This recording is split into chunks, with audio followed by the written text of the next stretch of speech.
Good afternoon, people, Green family and other folks. Thank you for joining us for our last installment for Black History Month. I think we've done pretty well.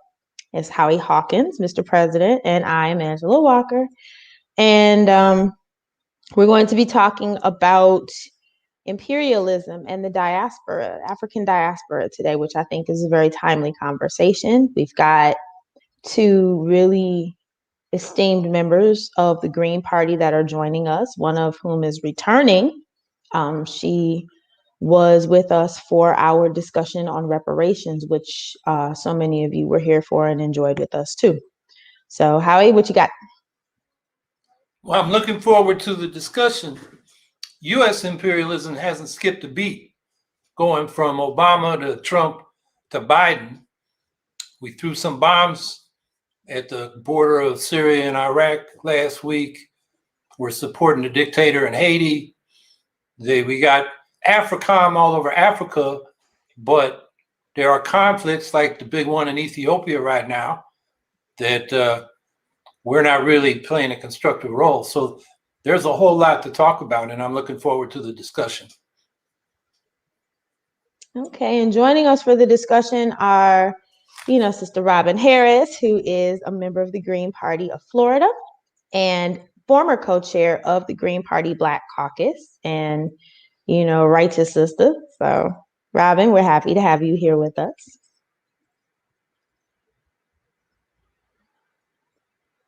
I don't know if she can hear me or not. Thank you. Hi. Thank you. There we go. I got you. All right. And also joining us is our sister Asantewaa Nkrume-Ture, who was here with us for that really, really important discussion about reparations in the diaspora. And she is a member of the Green Party. She is a member of the Black Alliance for Peace. She is a sister with like this really esteemed history. So, I mean, if you really want to give people a brief bio, because there's so much there, I don't want to leave nothing out. Well, first of all, let me say good afternoon to all my comrades, and thank you once again for this great invitation. My name is Asantewaa Nkrume-Ture. My pronouns are she, her, hers. And yes, I have been a member of the Green Party for 18 years. I'm also a dues-paying member of Black Alliance for Peace, also a member of the Poor People's Economic Human Rights Campaign, Poor People's Army. And here in Philadelphia, I'm a member and on the board of the Philadelphia Tenants Union. So I'm very happy to be a part of this discussion. I've been a long time Pan-Africanist, so issues like this are very dear to me. So thank you once again. Dopeness. And just to open up the conversation, I mean, when we're talking about U.S. imperialism, for folks who may not be, and coming at it from a Pan-African standpoint, where would we want, the 101 for folks that are just joining us that may not be up on things? Where would we start with that? Sister Asantewaa? Well, you can go back as far as thousands of years, actually. The history of Africa is one of, all kinds of developments and challenges. It's not to say that Africa was ever any type of wonderful utopia where everything was fine and everybody got along and things like that. But the advent of colonialism, of imperialism, the slave trade, had a devastating effect on the continent of Africa, and that devastation is with us to this day. In terms of, we look at the poverty and the wars and the corruption of Africa, but yet Africa is very rich in all types of natural resources. So there should not be poverty in Africa. Africa should be able to feed itself and the world 5 times over if it had proper access to its resources. So for example, the minerals we use in our cell phones, our computers, come from the Congo, etc. So things like that are part of that. I never want to start a conversation about Africa by starting in slavery, because we have a history before slavery. But all of that is part of the history of Africa, yes. And the history of imperialism in Africa, yes. Wonderful. And Robin, tell folks who you are, because I did not give you the introduction that you deserve.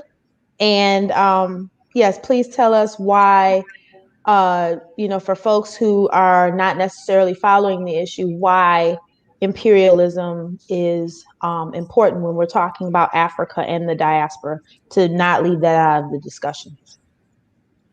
Yeah, sure. So yes, I'm Robin Harris. I currently live in Florida.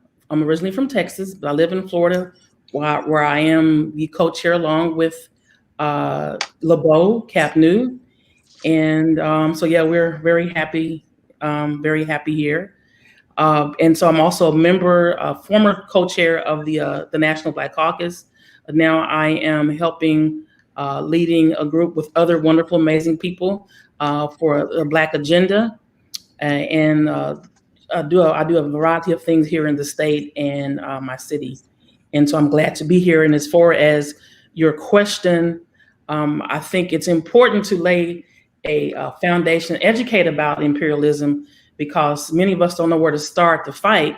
So we end up going in circles. So I think that today's discussion is going to be very, very important, laying in some foundation and hopefully increasing our activism and overall political work. Perfect. All right, Sister Asantewaa, you've got a presentation that we are going to have as far as slides to get folks, give us a timeline and show us how this whole thing is working. So whenever Can I interject? Okay. Please. Yes. I think, and Asantewaa and I talked about last night, I believe she's going to kill it. And she may have more lengthiness than myself. And I wanted to yield her that space of closing us out. And because I know she has so much more wisdom, and mine is a lot more, just a little more elementary. And so, and being that my slides didn't work right, so I'm going to have to be a little more animated to make it interesting. But since she does have the slideshow, I think that her wisdom should go after me, if that's okay. Yes. However y'all want to do it. That's why I love working with them. Yeah. Okay. All right. So I'm gonna watch my own slideshow, y'all, because I can't get it up. So that's cool. That's fine. So I think you should imperialism. We often have this battle of, sometimes we look at racism and we kind of fight that first. And it's kind of like beating the air. I think this is a very important topic to discuss about imperialism. And as Asantewaa said, we always start our history in slavery, and that's not the place to go. So we're going to kind of roll back and kind of talk about the dark ages of the Europeans, how they were just in disarray. They were just infiltrated with disease, their own issues, disease and poverty. And so I guess the king and queen, or the powers to be, the ruling class, actually sent mercenaries to different places, to continents like Africa, Asia, worldwide, them being so-called explorers. They sent them to pillage, to rape, to consult, to bring back information. And so that's kind of like the beginning of imperialism. And so a definition of imperialism is a policy or idea of extending rule over people, countries, for political access, power and control, often through employing hard power through military force, but also soft power. So that question comes, what is soft power? It's kind of like what we go through now. It's kind of like the co-option, the manipulation, things that we actually deal with now, even in activism, how our spaces are co-opted, our messaging, our narratives are twisted. So, but imperialism was done to Africa in so many unique ways, not saying that we didn't fight back, but it was very sneaky, very manipulative, taking our sources. And I must point out that we can't talk about imperialism without also identifying colonialism. And so colonialism is where one country assumes political control over another. And it's often established by colonies, and generally the aim is economic dominance. And in that process of being colonized, colonizers impose their religion, they take your language, your economics, and other cultural practices. And I want to cite just a real brief portion of a poem by Amiri Baraka, who says it so well. He says, "If you ever find yourself somewhere lost and surrounded by enemies who won't let you speak in your own language, they destroy your statues, take your instruments, and they ban your boom ba boom. If they ban your boom ba boom, you're in deep trouble, and it might take you 100 years to get out." And this is what happened to Africa. They were imperialized, colonized, slowly, methodical. And so which brings, imperialism has, I guess you could say, 2 or 3 cousins. Imperialism has colonialism, and it also has capitalism. And I really couldn't find a good enough definition, so I just kind of defined capitalism as it resulted in slavery. And its enslaved people were part of a capitalist economic system within a plantation system. I still don't really like that, but it kind of gives you the idea of what people were, in which they were forced to work without pay, horrible conditions, in order to generate profits for people who own them. And the other cousin of imperialism is racism. And so racism is a European colonial invention of so-called races, or categories of people, which puts forth the idea that white people are supposed to be superior to all other people on the earth. Another definition would be racism is the ideology of European and Western imperialism, or it's the idea in the heads of white people that they are better. So this is why I said we have to identify, understand the language of imperialism, colonialism, and capitalism, because racism, that's why it's hard to fight, because it's an idea in white people's head. So as Asantewaa said earlier, why would they imperialize Africa? One, because they were devastated, but they're so rich in oil, cotton, uranium, diamonds, gold, copper, coffee, down in I think that's Madagascar. So Africa was never poor. It became underdeveloped by Europeans, but it was never poor. It was very rich. And so current issues that we need to speak to now is ask ourselves the question, why is China in Africa?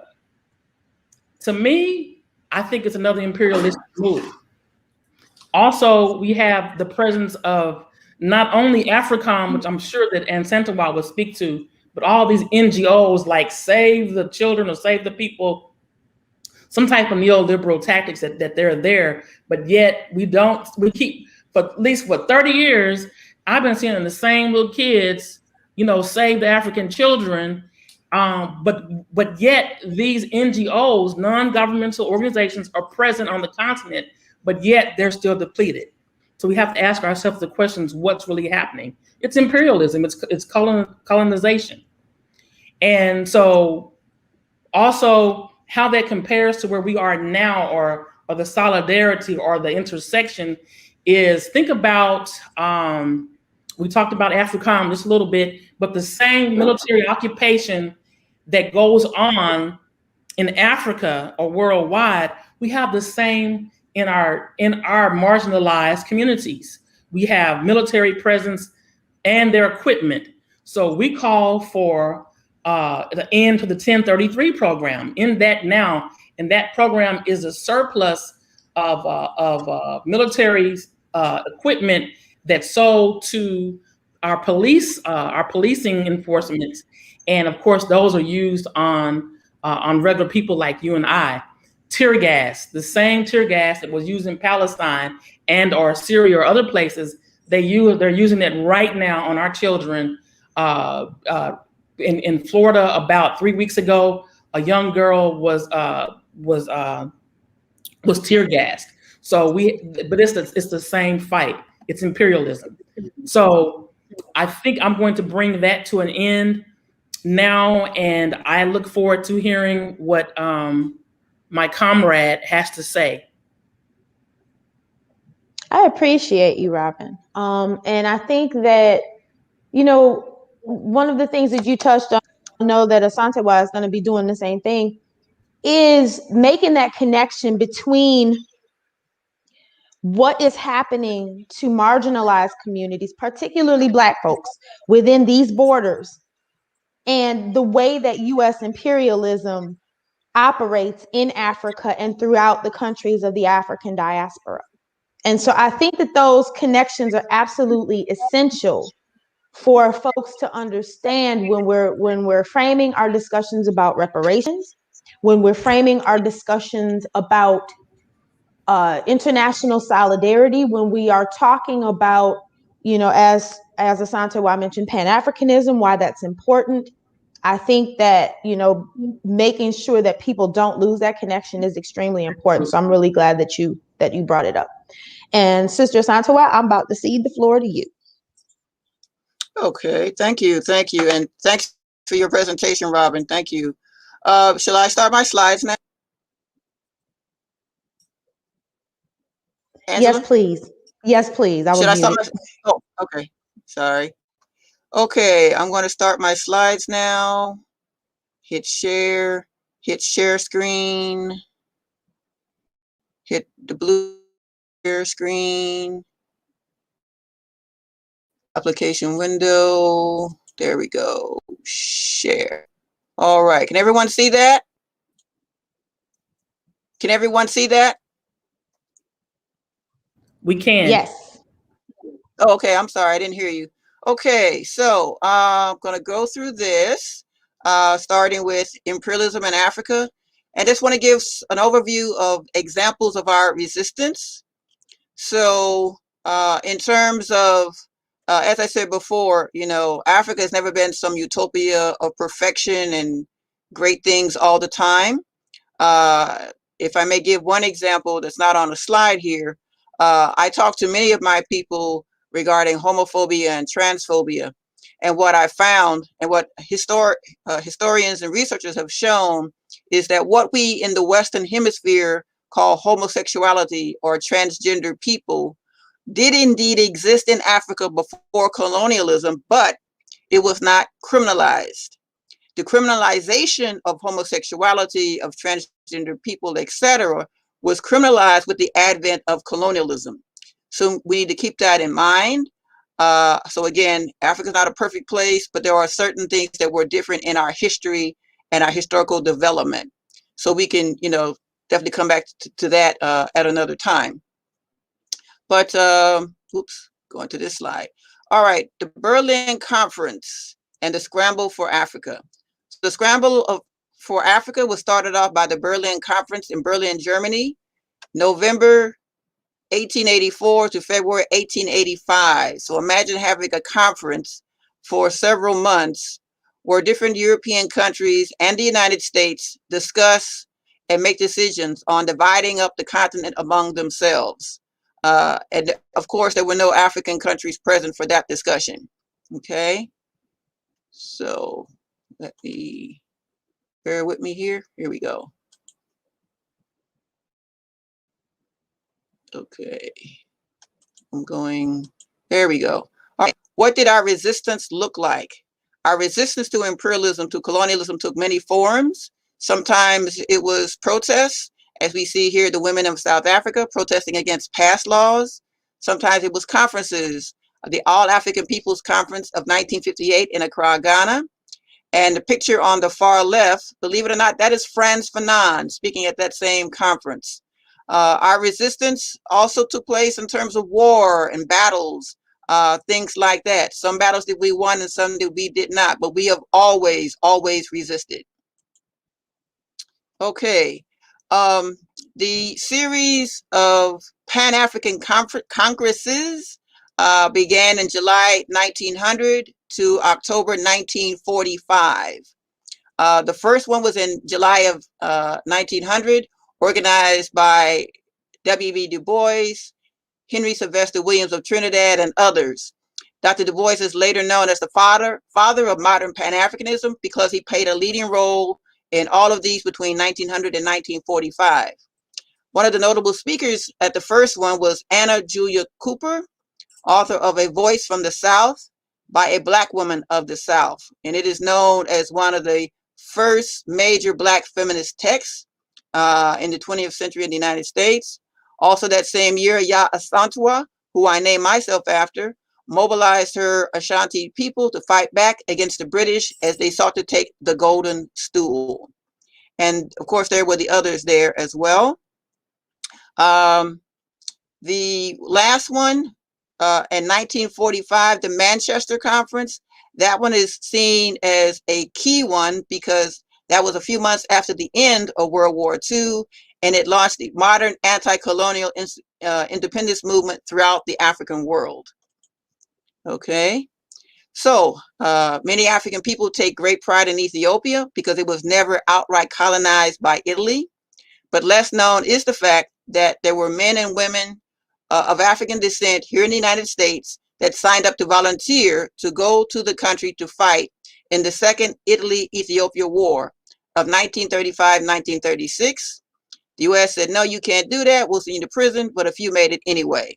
So here on the left is a sign-up table in Harlem, and on the right is a bus tribute to Colonel John C. Robinson, who fought in Ethiopia, returned to the United States, and served and started the first Black-owned airport in Robbins, Illinois. And I thought that was interesting too, because people don't think that we would actually go to Africa and fight, but there were a few of us that did.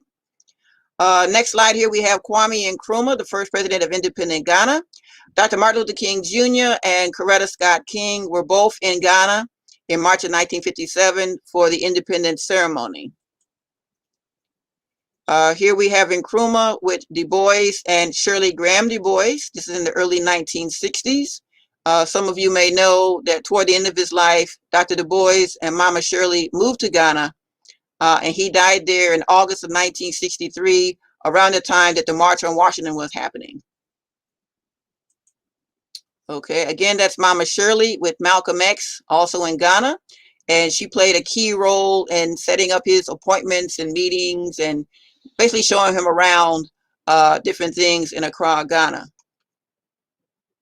There were others there in Ghana at that time as well, Maya Angelou, Julian Mayfield, etc.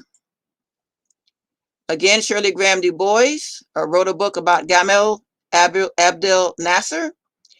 She was in Egypt at the time of the '67 war and wrote a piece called "There Can Never Be Peace with Zionism." I'm still trying to find that piece because it gives us a historical context in terms of Black people and our historic opposition to Zionism. Nasser was known as a great Pan-Africanist as well, and he offered Malcolm X, Shirley Graham Du Bois, and others the opportunity to live in Egypt if they so chose to, due to the racism here in the United States. That was his way of expressing Pan-African solidarity. Here's a picture sometime in the late 1950s, early 1960s. We have Claudia Jones, Paul Robeson, Amy Ashwood Garvey, Marcus Garvey's first wife, and Islander Robeson. The significance of this is Claudia Jones was a longtime and powerful communist, and due to her activities in the McCarthy era in this country, she was deported not to Trinidad and Tobago where she was born, but she was deported to Great Britain, which was still the mother country of Trinidad, you know, being the mother country, you know, colonialism and all that. And Paul Robeson, as you know, was going around the world giving speaking engagements, performing concerts, etc., raising up issues of racism, Jim Crow racism, lynching, being anti-nuclear war, nuclear weapons, etc. Okay, Walter Rodney. Walter Rodney was born in Guyana, South America. He was a college professor, activist, and Pan-Africanist. He taught in England and Tanzania, But I also know from people that I have met who knew him in the 1970s, he spoke at some colleges here in the United States as well. How Europe Underdeveloped Africa is one of his best known works. He was also a student and colleague of Dr. C.L.R. James of Trinidad and Tobago. The two met in England, and they stayed in contact after they met. They were very close colleagues. Dr. C.L.R. James was more like a mentor to him. Okay. And in terms of just the music and culture of people of African descent, where we always see these connections, sure, it's great. Music and culture is great and uplifting, but it also expresses the politics that we are the same people. We are one people. We share a common goal, common history, and common vision for our liberation. So I have here just three, examples. There are many, many more. We have one of Bob Marley's best known albums, Survival. This is the album that has the song Africa Unite, a song about Zimbabwe. Some of you may know that Bob Marley and the Wailers performed at Zimbabwe's independence celebration in 1980. We have here an album cover of Harry Belafonte and Miriam Makeba. Miriam Makeba, a strong anti-apartheid activist, a strong Pan-Africanist in terms of her music and cultural expressions. Harry Belafonte was born in Jamaica, right? Correct me if I'm wrong. I believe he was born in Jamaica. But Harry Belafonte is still very much loved and respected for giving financial support to the civil rights movement. When Dr. King was killed, he offered support to Coretta Scott King and her children. Back in the day when SNCC was active in organizing, he helped to pay the expenses for 11 people to visit Guinea, West Africa. And one of the people in that group was Fannie Lou Hamer. Steel Pulse here is a reggae group out of England. This is one of their great album covers where they're paying tribute, as it says here, tribute to the martyrs. We have Marcus Garvey, Haile Selassie, Malcolm X, Steve Biko, Dr. King, and the other two figures I can't make out. But in all their music, they pay tribute to African history and culture. And then lastly on this slide, I have a quote from Kwame Nkrumah, the first president of independent Ghana. All people of African descent, whether they live in North or South America, the Caribbean, or any part of the world, are Africans and belong to the African nation. All right. So stop sharing. That concludes that. All right. So I hope that wasn't too long, and looking forward to any comments or questions you may have. So thank you very much for your attention. No, it wasn't too long at all, and it was extremely informative. I mean, for people who with movements that have mushroomed or are popping up in the country that are very xenophobic in nature, this just shows, and I'm being gentle because there's a lot I could say about that. I'm gonna be nice. I'm gonna be good. Xenophobic, that just shows that this idea of Pan-Africanism is not a new thing, that this is something that makes logical sense, that reminds us, born here in the United States, who are, folks who are descended from people who were enslaved, that this is not where our history started. This is what I was taught by my family as a child, that you understand that we have a history, we have a lineage, we have people, that survived the unsurvivable, coming across, that were brought across the Atlantic. And, we are heir to these kingdoms. And when you talk about Ghana, I think about the fact that they've granted Black Americans right of return. And if I didn't love so many people that I love, on promise y'all I'd be deuces. But I so I want to see that. And Jordan David is asking, and Robin or, Sister Asantewaa, either one of y'all can take this, or both of you. Can you please define Pan-Africanism? Well, I would define it by that last statement by Kwame Nkrumah. But what I would also add, for me as a Pan-Africanist, there is no Pan-Africanism without socialism. There is no Pan-Africanism without socialism. And I say that because in the broad general sense, all Black people, people of African descent, we are all Africans, right? That's in the broad sense. But we also, as my big brother Nkrume-Ture used to always say, we have to also be particular. We have to also be precise. We don't want a big tent of all African people and some of them are trying to be capitalists, right? We don't want that. We don't want mere representation to do to our people or others what have been done to us. So now we have a situation, a woman of African and South Asian descent, Vice President Kamala Harris, is Vice President of the U.S. imperialist empire. And just a few days ago, the U.S. bombed Syria. That is nothing to be proud of. In fact, I'm ashamed, right? Because looking at where her father is from, Jamaica, Jamaica is giving us a lot of strong anti-imperialist and socialist figures in history, right? So that's my kind of Pan-Africanism. I'm a Pan-Africanist in the spirit of a Marcus Garvey, of a Claudia Jones, others as well. I'm not a Pan-Africanist in the sense of some of these corrupt leaders of Africa, right? Like Huford Bogney of Cote d'Ivoire many years ago, and other corrupt leaders. So I think, give another quick example. We're looking at the movie Judas and the Black Messiah. And I'm going to go there. Because 20 some odd years ago, we were fighting over Spike Lee making a movie about Malcolm X. I mean, almost literally. Because we do not want the Hollywoodization of our struggle, of our movement. We fast forward now, we have Judas and the Black Messiah. I had some problems with the movie because I know people who were in the Panthers at that time with Fred Hampton. I worked alongside people who knew Fred Hampton. I know people who survived being in Chicago in the Panther Party at that time, right?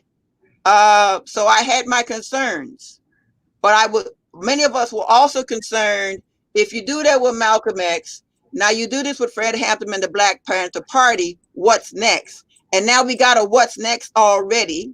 There's a film coming out about Marcus Garvey. I forget the name of it. I read about it early this morning.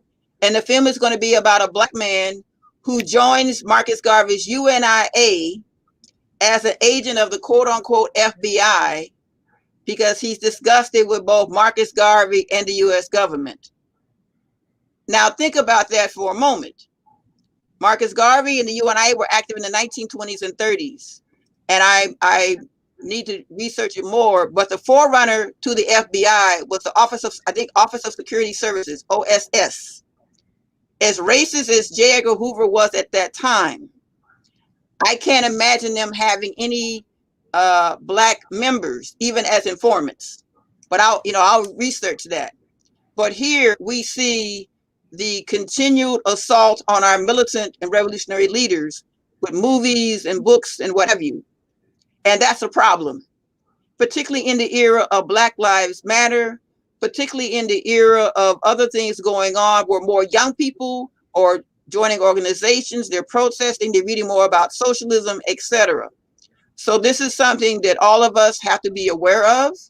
I know for me, I've now seen Judas and the Black Messiah twice, and it's a lot to watch, right? It's a lot. But we're going to have to watch that to be able to discuss with people whatever deficiencies that movie has, and it has several. I think let me say one last thing about that. The original Rainbow Coalition was the Black Panther Party, the Young Lords, the Puerto Ricans, and the Young Patriots. And I know members of all three, right? The original Rainbow Coalition was not Reverend Jesse Jackson. The original Rainbow Coalition was the groups I just mentioned, the Panthers, Young Patriots, Young Lords, and a few others. And their original name was the Rainbow Coalition of Revolutionary Solidarity. And that coalition was destroyed by the FBI, the Chicago police, and the Daily Machine. And the Daily Machine at that time, as many of us know, was the Democratic Party. So we have a lot of work to do, y'all. Robin, did you want to speak to that? And Yes. also, like, one of the things I want to thank you, Asantewaa, for lifting that up, because I want people to be vigilant about not reducing the Panthers and their work, and not reducing the work of these leaders to spectacle. And I think that it's very concerning that with all of these movies coming out about charismatic, revolutionary Black leaders, you're focusing on the people who ratted them out. That is very, very, very concerning. Very concerning. And one thing I've learned about film and popular, whatever in the country, is that they tell on themselves. They are projecting what they're thinking. And so, just be aware, and be watchful about the fact that you have these stories that are coming out about charismatic movements, revolutionary movements, but they're being told from the viewpoint of the person who destroy it. All right, I had to throw that in there. Robin, what you got, baby? Yeah, so I just kind of wanted to give a brief definition, not that it hadn't already been expounded upon, but just because people do ask all the time, well, what is Pan-Africanism? So, and then I want to roll back to something that you were trying to stay away from, but we can't stay away from it really. But Pan-Africanism simply is it aims to connect universal injustices from here to the African diaspora. And so we are one nation. I like the last quote that Asantewaa had. It's understanding that we as a people, we have experience and we still are. And so with that being said, I have a problem with the hashtag that says EIDOs, which stands for African Descendants of Slaves. Our people were not slaves. Our ancestors were enslaved people. They were taken and stolen from home. They were skilled. They were geniuses. They were everything. So they were literally extracted and dispersed everywhere. So that hashtag alone, to me, is disrespectful to our ancestors. And so Pan-Africanism and African internationalism is what we must embrace to understand universal injustices. I could not have said that better if I wanted to. Perfect. We had a question before I started running my yap. Now, if I may add, when it comes to EIDOs, I mean, for me, as a longtime Pan-Africanist, when I first heard about it, I was very troubled by it. I was on several Facebook discussions with one of the founders, Yvette Carnell, 3 years ago. We had an interesting back and forth. And what I said to her was that we're still Africans, and there are people here on this discussion that you don't know their background. They may have been born in the United States, but their mom or dad or their grandparents may have been born in Jamaica or Martinique or Kenya or Nigeria or Ghana or what have you. And sure enough, she said something that was kind of insensitive to the plight of immigrants, and a lot of people came back at her like, yo, wait, my mom's Haitian, my dad was born in Mississippi. What are you talking about? Right? So there's that. But also we need to look at that more closely in terms of its class background, its class politics. It's American exceptionalism. Oh, you born in the United States, therefore you're an exceptional happy Negro? Really? Do we really want to do that? Talking about the enslavement of African people, we were enslaved throughout the Western Hemisphere. So why would you want to prioritize yourself because you were born in the United States over someone who's the descendant of slave people enslaved in Jamaica or Martinique or Venezuela or wherever else, right? Yvette Carnell had a history with a right-wing, pro-Trump, anti-immigrant organization, Progressives for Fair Immigration. Mm-hmm. And if you read them, they had some nonsense going on, right? If you remember what I said before, Angela and Andrea and Howie, on that group's website, they have a picture of Martin Luther King and a quote he says about work. And if they're trying to use Dr. King to justify xenophobia and their claim to, you know, champion workers, American workers, let's not get it twisted.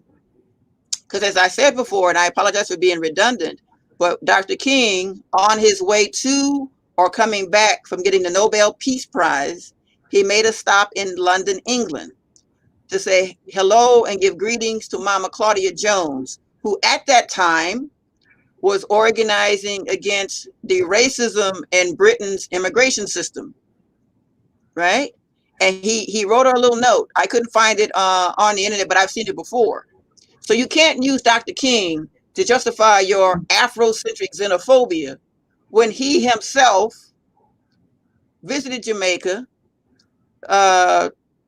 visited Ghana, made a stop to see Claudia Jones in England, spoke in Puerto Rico in the early 1960s. You know, it's a website called Latino Rebels. There's his speeches there. This when he got back from Ghana after Ghana's independence ceremony, etc., etc. Right? So people cannot use Dr. King for that.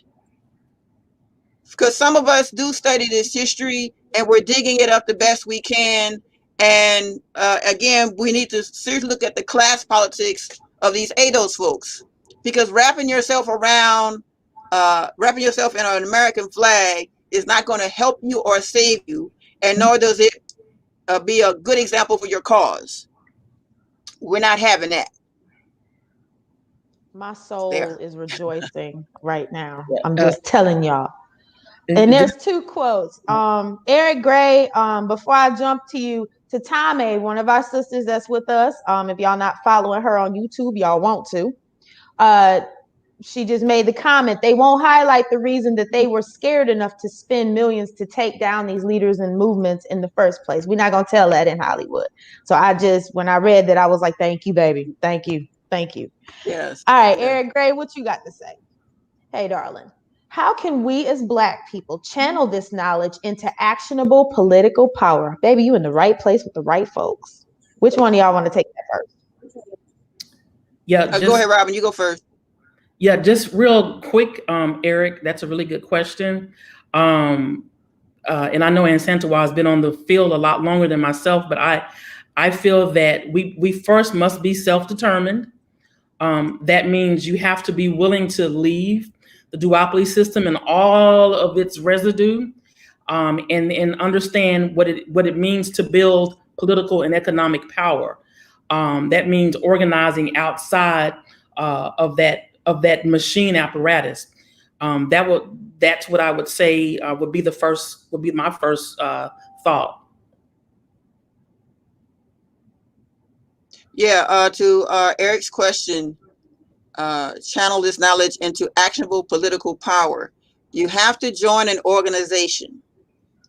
You have to be an active, dues-paying member of an organization, because all these ideas are useless if we don't put them into practice in an organization. So here we have the Green Party, we have other organizations out here. If you don't like what's out here, start your own new organization. But we must be an organized people. The reason why we have things that happen to us is because we're not organized, and our enemies are organized. Our enemies sometimes are better organized than we are, even though we outnumber them. It's only a question of organization. So, for example, somebody mentioned the 1033 program. In the era of Black Lives Matter, let's look at these police departments and see where do they get their funding, how do they buy weapons and equipment, how are they hiring additional police officers, etc. A lot of that is surplus from the U.S. military. So they're going to use it in war in Afghanistan or Iraq, where the U.S. has no business being, and come back here in the United States and use it against us in our communities, right? We need to research a program called Deadly Exchange that our comrades from Jewish Forces for Peace have written a paper about. And it details how various U.S. police departments across the United States, including Philadelphia, New York City, Chicago, Washington, D.C., and others, have been trained in Zionist Israel, and they come back to the United States and use what they learned there on us over here, using some of the same tactics that the IDF uses against Palestinians in Gaza and the West Bank, right? So we need to research that as well. We need to know who pays for those trips, how are they funded, and to give a last example, Breonna Taylor was killed March of last year, and the head of their police department in 2011 was a Black man named Richard White, who had been to Israel for the Deadly Exchange program around the time that he was police chief, just as another example. So this is how we take these ideas and try to get power, try to empower ourselves, try to take care of our communities. Even if you're organized in mutual aid groups or what have you, we have to be organized. In the era of this pandemic, people are organizing themselves to deliver food to people who cannot leave their homes, right? They're running errands for each other. They're doing things that are safe and socially distanced to provide care for the elderly, people who can't get around, young children with learning challenges or mental health challenges, etc. So there's all kinds of things that we can do, but we have to organize to do it.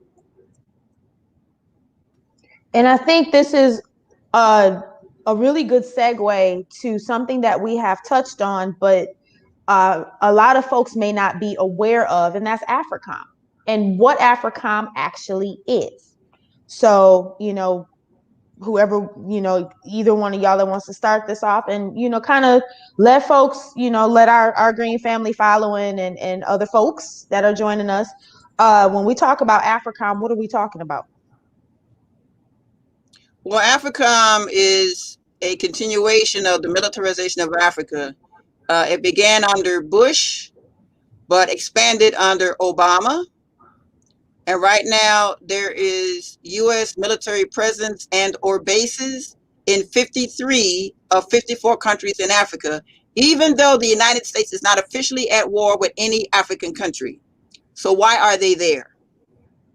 We have to also look at, if you think about repression regimes in Africa, how some of their military and some of their police are trained in the United States, right? So this militarization of Africa needs to be looked at. It needs to be looked at in terms of the crisis we saw in Nigeria, the crisis in some other African countries, and see what is the role of Africom in that. And we need to look at, our members of Congress, particularly the Congressional Black Caucus. Where do they stand on these issues? Oftentimes they either agree with it or they're silent about it. So we need to even if you're going to hold them accountable, we need to organize ourselves to do that as well. Robin, what you got? Well, it's pretty much that's pretty much it. They need to be out of Africa. It's always amazing to me that after the fact, in the case of David Johnson a few years back, and Asantewaa may know about this, the young man's body was found in Niger, but no one knew that the U.S. was there until after he had been found. And then when he arrived back home, only parts of his body was in it. The wife wasn't able to see him, and so they discovered later that all of his body parts weren't flown back home. So why, as you ask, why in the hell are we there? And if we are there, why aren't we redeveloping or repairing Africa, reparations in Africa. So Africom just needs to go. They need to leave. Okay, someone asked something about Mumia Abu-Jamal. Of course, the effort to get him released from prison is ongoing. Funny story. Last night I was in the grocery store, on the way to the grocery store, not far from my house, and a lot of brothers were around the train station and the grocery store getting signatures for the campaign of DA Larry Krasner. Now, the controversy here now is Larry Krasner ran as some kind of progressive DA, but for me, a DA is a cop. Some of them may be nicer than others, but they still cops, right? But Larry Krasner said, I think a year ago, he found some files in the basement of his building that pertain to Mumia's case. And I don't know all the legal particularities, but the Free Mumia campaign wants him to do more that's in his legal power to do to release more information. And they're saying that he's not doing all that he could legally do. If you Google Mumia Abu-Jamal or Google Larry Krasner, Mumia Abu-Jamal, you can get more details, but it's a hot mess because, again, he ran as a progressive DA. Now we got this thing with Mumia Abu-Jamal. Anyone being in prison now, we're very concerned about their exposure to COVID-19. And for someone like Mumia, he definitely needs to be out anyway. But now there's a greater sense of urgency due to COVID-19, and his health has suffered in the last few years as well. So Google that to get more information about that. And there are several ways they can update you regarding Mumia's case. Oh, he tested positive? Wow. Yeah, this morning. Sorry to hear that. Particularly in light of the health conditions that he's been experiencing in the last few years. Exactly. That's not what we need to see. And our thoughts are with him. Good Lord, I didn't know that. Hey Mel, I would be curious to hear more about the anti-Zionism mentioned in the presentation. Oh Lord. Y'all know this is one of my favorites. First, let me say that as someone who's against Zionism in all of its theological and political manifestations, we make a distinction between Zionism, who are and are not the Semitic people, and Judaism. I myself, I have had great relations with Jewish comrades for more than 40 years who were anti-imperialists and anti-Zionists, right? So the distinction here is, not to be too long, but Zionism is a political ideology that seeks to use or confuse religion and nationality and national origin to justify imperialist politics. When we talk about Palestine and our solidarity with the Palestinian people, our solidarity with Palestine is unapologetic. Israel is a settler colonial situation. Our solidarity is with the Palestinian people. At the same time, we are in solidarity with our Jewish comrades, our Jewish siblings, who may face any and all types of anti-Jewish bigotry. That's unapologetic as well. What we have here now, BDS is gaining more and more momentum. That's undeniable. We also, at the same time, we have different Zionist organizations and individuals trying to either criminalize our attacks on Zionism, or they're trying to buy out Black folks. If you look at some of the Black people in Biden's administration, right? Oh, we're gonna work closely with our ally Israel. We're gonna continue our great partnership, and et cetera, et cetera, et cetera. But we have to ask, do the Palestinian people have the right to exist? We have to ask, what about all the millions of Jewish people who were against the creation of Israel since before 1948, right? So what I'm saying here is not anti-Semitic, because to say someone is anti-Semitic presupposes you know who are the Semitic people, who are and are not Semitic people. And there's an article, I don't have it here on my screen, but there's an article, I think the author's name is Rima, R-I-M-A. She wrote an article about how Semitic is more about a language, and there are several others. And this is where the left has not done its greatest work. It's where we're weakest. We have not consistently defined who are and are not Semitic people. And all we have to do is ask our anti-Zionist Jewish comrades that. If I may give another example, one of my dear comrades, my mother, Selma James, she's a longtime radical feminist and anti-imperialist. She founded an organization in 2008 called the International Jewish Anti-Zionist Network. On the internet, you can find Jewish Voices for Peace, who 3 years ago came out with a public statement against Zionism. And that was a very good development because we have struggled with them about that for many years. There's also an organization called Jews for Right of Return, for Palestinian Right of Return. There's all kinds of verses regarding this. And we need to take advantage of those resources. Many organizations with speakers, videos, articles, books, etc. There's a whole slew of information that we should utilize to help us to struggle with this issue and to continue to affirm and solidify our unapologetic solidarity with the Palestinian people. And how are you? Like, you got something you want to add? So what you got?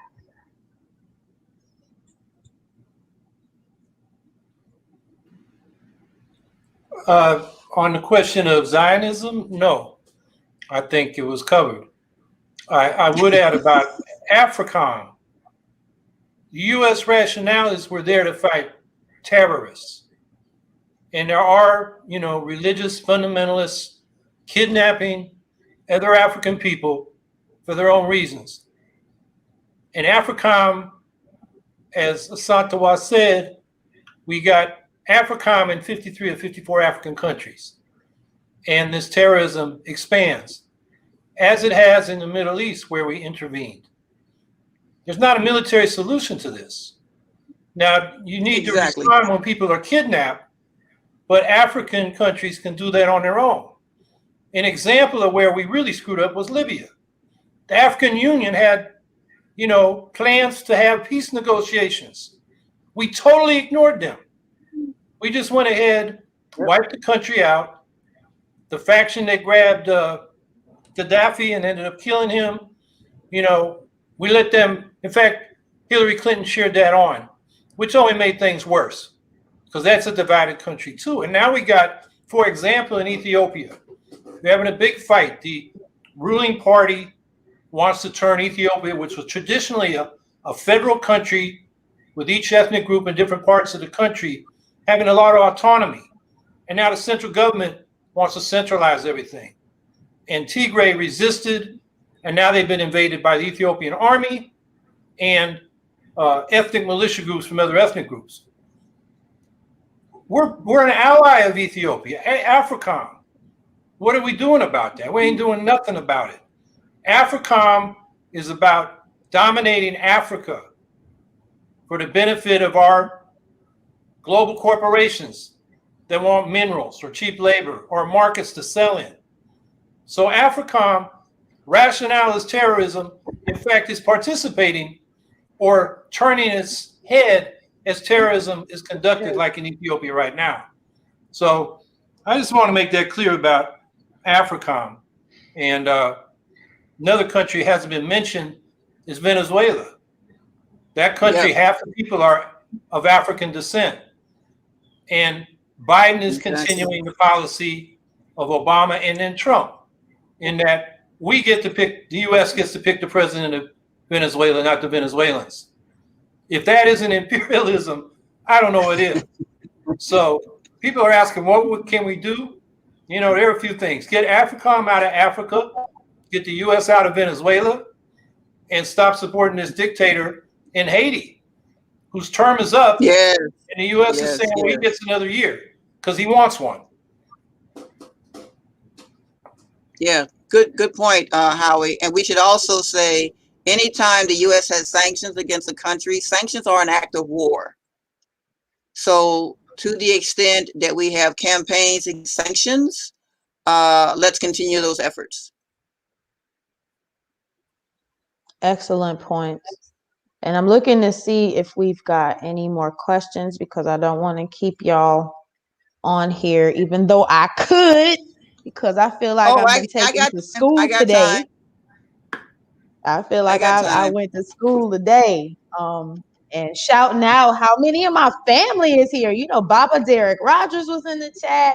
My homie Rock was in the chat. You know, we got family up in here. So I just want to thank y'all for joining us today.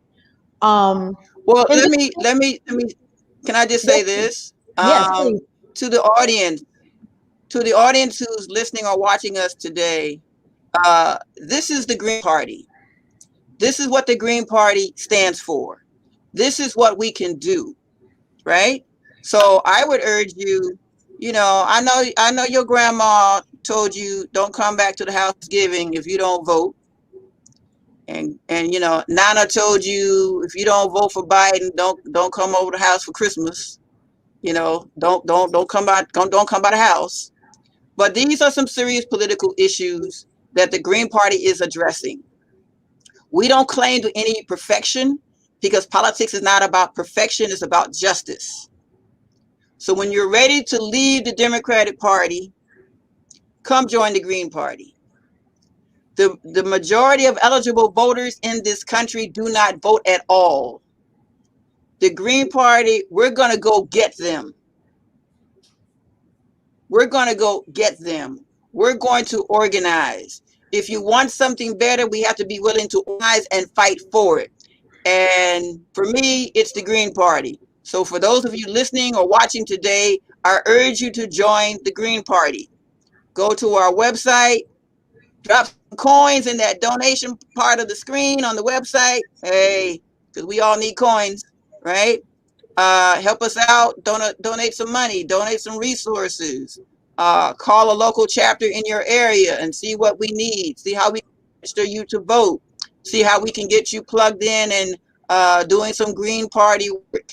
And if you need assistance talking to your boo or your bae or to Nana, G-Mom and all of them, you know, Pookie and them or whoever, about leaving the Democrats and joining the Green Party and things like that, we can help you with that as well, because some of us have been doing that a long time. So check us out. And just also thinking about, you know, one of the things that Howie and I have been very vocal about when we were campaigning is that there is so much discontent. And I think that people have finally, Black, Brown, and Indigenous folks, you know, the Democratic Party has been very clear about where they stand on issues that are the most important to us. The fact that we do not have Medicare for all at a time that we are in a pandemic and they don't even have it on the table. If that don't tell y'all, you know, tell y'all where we are. I mean, come on. And I think people are waking up to the fact that what we're being offered are token reforms. And people are pushing back against that. So one of the places you can engage that has been doing this work for decades is Miss Leo. Hey, baby. All right. How can we begin to move forward? I thought this was a good question. I'm glad you asked it again. How can we begin to move forward without purging out the past? And I think that's really important. Without reparations, but with lip service on the shortest month of the year. Well, Robin, you go first. Okay. Yeah, so we have to have a clear understanding of what reparations is and isn't.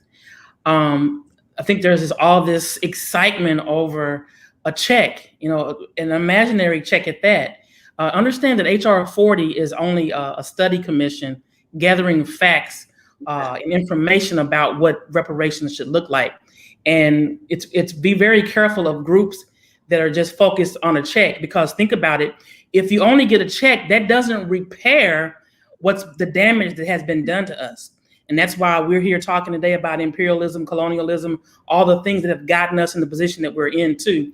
So we have to, as you said, Ms. Leo, we have to talk about the past in order to find out where and how to repair it. So I think that's important. And then understanding that, Biden, I'm going to throw him under the bus right now. Under the Obama administration, Biden led an initiative that gave $17 million for the Jewish Holocaust. So they got the money, and they have the apparatus to repair this system to make whole with us. So that's a very good question. Yeah, I appreciate that person for asking that question. I always add, because I'm kind of a nerdy girl historian here. So the history of things is very important. If you're talking about reparations, we need to know about NCOBRA, National Coalition of Blacks in America reparations. We need to know about Queen Mother Moore, Republic of New Africa, New African People's Organization, etc., etc. However, if you're talking about reparations, what does reparations mean in the capitalist system? And what form will reparations take? And who decide they get it? Because if you're going to give reparations to people of African descent for what happened to us during slavery and since the end of chattel slavery, then what about the Native American people, the indigenous people, because we're on their land? And they have never asked for reparations. They have never asked for a check. It's for the United States government to honor the treaties and give them back their land. Right? We would have to have that conversation as well. And for me personally, if we're going to talk about reparations, right, let's not mention the Japanese. I have a Japanese comrade whose aunt was interred during World War II. And when they came to her about reparations, she basically told them to take a hike, because there was no amount of money that could repay her for what she suffered by being interned. Nothing can pay me to forget the murder of Malcolm X, Martin Luther King, Fred Hampton, what happened to Assata Shakur, etc., etc. No amount of money. As a socialist, my concern would be, how does reparations uphold socialist principles? Because none of these folks have ever answered that question, because most of them are not, right? I mean, for real. So, but let's continue to have that conversation. But even looking at, this being the shortest month of the year, I don't have a problem with that. My thing here is now, with capitalism, even Black History Month has been commodified. You got kente cloth on sale, and it ain't even made in Africa, right? You got first Black this and first Black that, and it's somebody who's the first police chief of a city, and the police department is still brutalizing Black and brown folks. That's not what I'm fighting for. So this is why some of my comrades are trying to struggle with folks about the name going from Black History Month to African Liberation Month. Right? I know it may be kind of a new idea to some folks, and that's all good too. But all of this requires some political education, some reading. Even if you don't want to read a lot of things, there are all kind of videos, art that conveys these ideas as well. So I encourage people to check those things out. And somebody asked me in the chat about a reading list, and I'm trying to think, because y'all know I'm old and I be forgetting stuff. But one of the books that is on my mind right now with all of this buzz around, which I'm gonna make myself go see it. I know I told y'all, Asantewaa, I was not going to see this film because I don't need my heart broken and watching Chairman Fred be murdered. But I need to see it just for my own edification. And I do, I'm going in with the mindset that, like you said, I mean, when you said that Black History Month is commodified, like that's a whole word right there. That when you talk about radical Black history, it is not reducible to Black berets, leather jackets, and fists in the air. That's not all we about. It's deeper than that. And one thing, you can fall, come for the spectacle and stay for the socialism, because that's what this is about.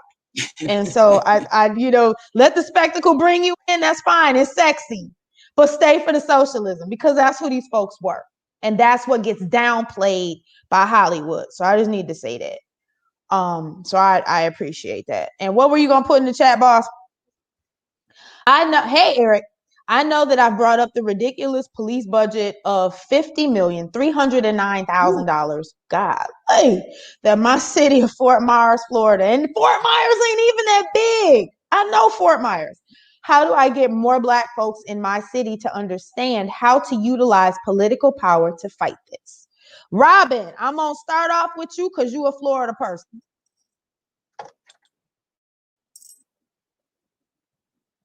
So Florida has political power to fight this. That's a good question. I mean, historically, Florida is all of those things. So you'd have to organize around the issue. Can you put out that question again? Because I'm not familiar with Fort Myers, but Florida is Florida. As we kind of said earlier, and Asantewaa and I talked both about organizing outside of a duopoly system. Because if you're still attached to Democrats, they only can go so far, right? So you're gonna have to organize with people that push for reparations, that push against colonialism and imperialism, because if they're still set in their way, so to speak, within the duopoly margins, you're not gonna get them to push back against policing systems. And Howie, I'm gonna ask you to step in on this too, or weigh in on this too, because there's a whole policy paper about community controlled police that I think is extremely relevant to this question. Well, yeah, I mean, the argument there is, as long as the police police themselves, they're going to cover up their crimes, their assaults, their killings, and their corruption. I mean, a lot of times the police are supposed to enforce the law, and they're on the other side of the law. In a lot of cities, they know who the drug dealers are. They're getting paid off. They got this asset forfeiture thing they do on drug dealers. And they seize the asset before there's been due process in court. Exactly. In a lot of cities like my own, those resources are not on the city books. They're like a slush fund for the police. So the police should work for us. So we need police commissions elected by the people or selected by lot, like we do juries. And those commissions should have the power to hire and fire the chief, set the policies, the budget, independently investigate and discipline officer misconduct. And then we can decide what the police should do and shouldn't do. Should they be, giving vagrancy charges to homeless people? Or should we have another agency find people homes? Drug addicts. Should we send them into the criminal justice system, makes their problems worse? Or should we get them, health treatment, drug treatment? People with mental health crises. The police come in and all they got is a badge and a gun. That's their tool. They don't know how to deal with people who are having mental health problems. And so a lot of those people get killed by the police because they don't know how to handle it. How about mental health workers? But until we have control of the police and allocate resources in a smarter way for public safety, we're going to keep having these tragedies. So You know, that's my first thought. And in terms of power, I mean, Asantewaa said it earlier. You got to be part of an organization. We would say the Green Party. You got to build a mass base. You can't just put it out on Facebook. You got to knock on doors and talk to people and listen more than you talk, because people will tell you what the issues are. And just the fact that you listen, people are going to like you, even if they don't agree with you on policy, because you took the trouble to listen to them. The major party politicians don't do that. They got a lot of money. They advertise. And most districts are gerrymandered anyway, so they don't really have to campaign once the party machine has given them the nomination. So that's our advantage. But we got to build a mass base beyond the usual suspect. I mean, going out and talking to a lot of people who probably don't agree with you. But the fact that you talk to them, and then if they see you working on issues of their concern, they may not become a Green Party member, but they may vote Green just because they know we're fighting for the people. That's how you build a base. So that's where you get power, and you get it in cities. I mean, our cities, our municipalities have more power than they do in most countries.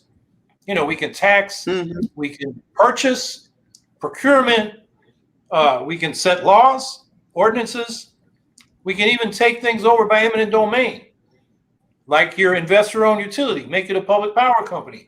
We have 2,000 of those in the country. There are all kinds of things we can do. And, you know, a lot of people say, well, we only hear about the Greens when they run for president. But they haven't been paying attention. We've won over 1,200 elections over our history. And it should be thousands instead of hundreds. That's what we got to do going forward. All across the country, build a base at the bottom, and then we can run people for state ledge and for the House of Representatives off that base and win. So I think, you know, but the first thing is, as Asantewaa said, join an organization, start an organization, get people, work collectively. It's not going to be done sitting on your computer and sending out messages. That has its use, that has its uses, but it's far from enough. Yeah, if I may add to that, Howie, to the person who asked that question, do they live in an area where there's a Black Lives Matter chapter or some other anti-police brutality organization? If there's not such an organization in your city, then please create one. Now, I know there's been some recent controversy with two of the co-founders of Black Lives Matter. They raised $90 million last year. 90 million. Woo, right? Imagine what the Green Party could do with that amount of money. Anyway, but it wasn't properly dispersed to other chapters. I want to say that respectfully. But nonetheless, it shows us that we have to be organized to do the things we see need to be done. And when organizing to do those things, we have to have discipline and transparency to make sure everything is done fairly, everyone, you know, is on the same page, and that way we can work effectively. So I hope the person in that city, Fort Myers, could hook up with an anti-police brutality organization and get some things done. You know, researching the history of your police department, how they get their money, who makes their budget, who's responsible for hiring and firing, who's responsible for training, who trains your police department. Are they trained by city employees or county employees or someplace outside of your city or outside of your county? Those are some very important questions that should be asked of your police department. And also, are your police department allowed to be in your public schools? Because we don't want police in our public schools either. We want social workers and counselors and, you know, nurses and etc. So, you know, all of that is involved in that kind of conversation of holding police accountable. And just thinking about that, shout out to all of the folks in Milwaukee that pushed back to the presence of MPD in Milwaukee Public Schools, the Drop Stop Coalition. I was a member of that for a hot minute, helped a little bit with that. So, you know, when we're thinking about, you know, it's insidious. This thing has, you know, what we're fighting has its tentacles in everything. And Audra Walton, boo, I see you, and Raising Up Black Alliance for Peace. You got two dues paying members on here. So, Sister Asantewaa is way more active than I am, but I do follow there. I do pay dues. So we are definitely aware of that. And so what we're gonna do, like I said, I ain't trying to keep all of y'all all day, even though Lord knows I could. We'll start with y'all's final thoughts on this. What you got? Oh yeah, thank you. Wow, we're ending already. Seems like we just got started. So I want to first say thank you to all of you for this invitation. Really enjoyed the conversation. But let me just say in closing, let's keep our eyes on Bessemer, Alabama, and the Amazon workers in Bessemer, Alabama, that are organizing to form a union. There is no reason in the world that Bessemer, Alabama should not have a union for those workers. Bessemer, Alabama has a rich history of union organizing. I was reminded of that in this book here, Hammer and Hoe, Alabama Communists During the Great Depression. Some of this is set in the area of Bessemer, Alabama. And this is when the Communist Party was doing some of their best organizing. They were organizing low-wage workers, unemployed workers, sharecroppers. They were organizing against the KKK and police brutality. And we need to also keep in mind that the times when the police have been the most vicious, when they weren't beating up on Black people, it was when they were beating up on union workers and union organizers. Police have a notorious bloody history of killing union organizers, union workers, and those affiliated with the union movement. So I want to affirm, like I did last weekend, that police are not workers and police unions are not unions. And we must do everything that we can to help the Amazon workers in Bessemer, Alabama have their union. They have this history, so we need to help them step into this great moment of history. So thank you all very much. That's perfect. Robin, what you got? Sure. So January 6th was a moment of realization for us to understand that the ruling class is falling and it's failing. The ruling class, they are in a crisis. So this is the great opportunity for us, people that not just wearing the title leftist, but those who are serious about making a change in the world. This is our time to do so. Organize, as has been said, organize, activate, and let's turn things around. And thank you for having me today. Organize and let's win. No, that's right. Howie, what are your final thoughts? Well, I'm seeing in the chat, somebody's saying, can you tell us more about Green Party successes? And there's a database on the Green Party National Party website. Go to gp.org. I think you click on the elections tab and you'll get to it. It's not complete, but it goes back years. And so you can see who ran. And in a lot of those listing of races, there'll be links to their news clippings about the race or their web pages or Facebook. That's a place to start. But I think the question implies a criticism of the Green Party. We don't toot our horn enough. Everybody knows about Asantewaa getting on the city council in Seattle. And, the rich folks in Seattle are trying to recall her and we should defend her. But that's one member of Socialist Alternative. We have over 100 members of the Green Party in office right now. And it's like the biggest kept secret in American politics. So I think that's a question that implies a criticism that Green Party folks need to take to heart. Because